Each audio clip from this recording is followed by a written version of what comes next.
जोधपुर में heat wave का असर आम जनजीवन के साथ साथ वन्य जीवों पर भी यहां नजर आ रहा है। माचिया बायोलॉजिकल पार्क के कायलाना की पहाड़ी क्षेत्र में होने के कारण यहां के वन्य जीवों पर अत्यधिक हीट वेव और लू का असर चुनौती बना हुआ है। पिछले साल ही हीट वेव के कारण इसी मचिया बायोलॉजिकल पार्क में बाघिन अंबिका की मौत हुई थी। वहीं अब हीट वेव के कारण पर्यटक भी नदारद नजर आ रहे हैं।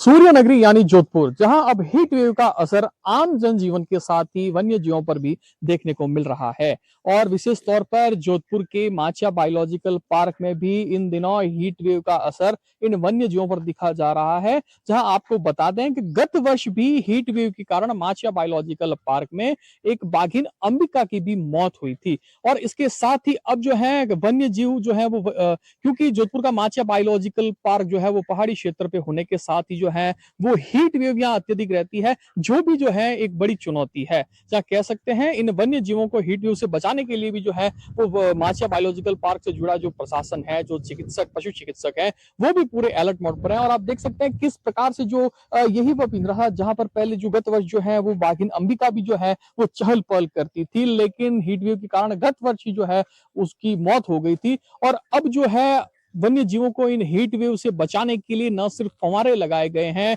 बल्कि जो है एक अस्थायी कुंड भी है, जिसमें जो है ये कहीं वन्य जीव जो है, ये बाघ हैं या जो चीते हैं, ये अटकेलियां लेते भी जो है वो देखे जा सकते हैं। और विशेष तौर पर जो हीट वेव के कारण जो, क्योंकि जोधपुर में भी अलर्ट कर रखा है, 12 बजे से लेकर 4 बजे तक जो है वो लोगों को घरों से बाहर न निकलने की भी सलाह दी गई है। तो इसके साथ ही क्योंकि माचिया बायोलॉजिकल पार्क एक पर्यटन स्थल है, तो आप देख सकते हैं अब पर्यटक भी जो है वो नदारद नजर आते हैं। खाली पड़ा है ये पूरा जो माचिया बायोलॉजिकल पार्क है। और वन्य जीवों के लिए भी जो है विशेष तौर पर चिकित्सक भी जो है वो अलर्ट मोड पर है। हमारे साथ में जो है वो खास बातचीत करने के लिए माचिया बायोलॉजिकल पार्क के रेंजर भी हैं, इनसे बात करेंगे। सर, सबसे पहले आपका स्वागत है एनडीटीवी पे। सर, जिस प्रकार से जो लू का असर देखा जा रहा है, माचिया बायोलॉजिकल पार्क जो है वो विशेष तौर पर जो है वो पहाड़ी क्षेत्र पे है, तो लू की भी संभावनाएं अत्यधिक रहती है और इन्हें वन्य जीवों को भी लू से बचाने और के लिए भी एक चुनौती रहती होगी। नहीं सर, हमारे जैसे माचिया बायोलॉजिकल पार्क है, यहाँ पे काफी हरियाली है और ये आपने देखा होगा, पूरा एकदम टापू अलग ही नजर आता है।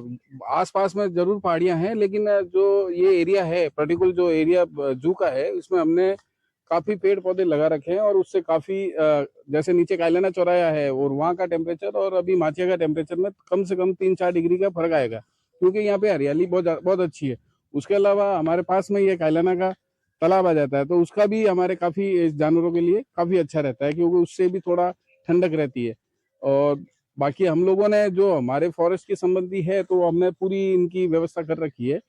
फव्वारे आपने देखे ही होंगे कि फव्वारे लगा रखे हैं हमने, कूलर लगा रखे हैं, पानी की हौदियां सब भरी हुई है।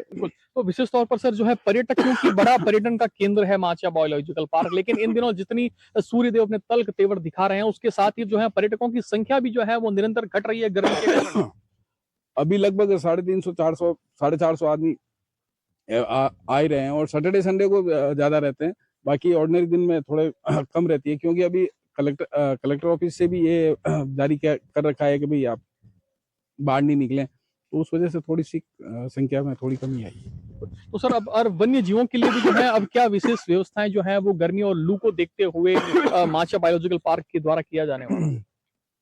अगर हीटवेव ज्यादा होगी तो हम और ज्यादा फव्वारे लगाने की व्यवस्था करेंगे, और बाकी तो हमारी पूरी व्यवस्था कर रखी है। वैसी कोई समस्या मेरे हिसाब से नहीं आएगी, क्योंकि हमने कंप्लीट व्यवस्था कर रखी है पहले से ऑलरेडी। बिल्कुल।